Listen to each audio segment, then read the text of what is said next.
was your level of responsibility, though? Because we have the former state epidemiologist Ann Linde saying the following about your handling of this. She says, there was no strategy at all for the elderly. I now understand that. I do not understand how they can stand and say the level of preparedness was good when, in fact, it was lousy. Was there no plan for the elderly? Well, actually, that's shameful, isn't it? Well, it's your words.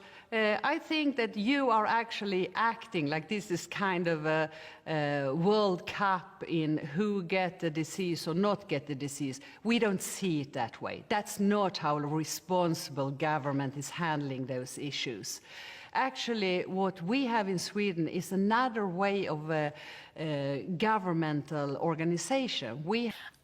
There has been talk, though, there has been hope for the first vaccine perhaps being on the market by the end of 2020 if trials go well. The EU already signing a deal with drug maker AstraZeneca for 400 million doses.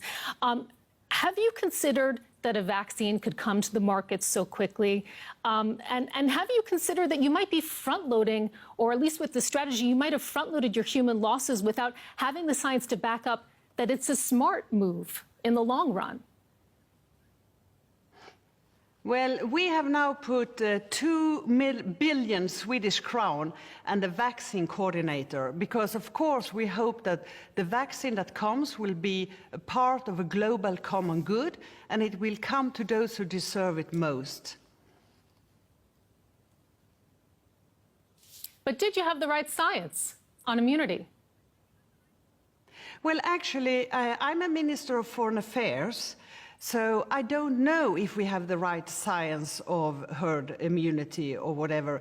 And I hope that you will also interview the epidemiologist and the Minister of Social Affairs to be more able to discuss those issues. Now, the EU, of course, it's a union that goes far beyond the single market. It's a union of values, European identities, solidarity.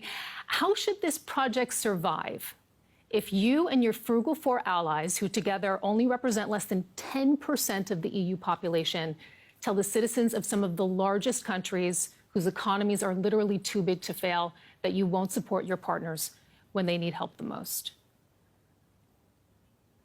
Well, it sounds like you want to throw us out of EU. I don't think the other countries want that. I think that the EU really, really wants to stay in 27 countries. And that is what we are planning to do.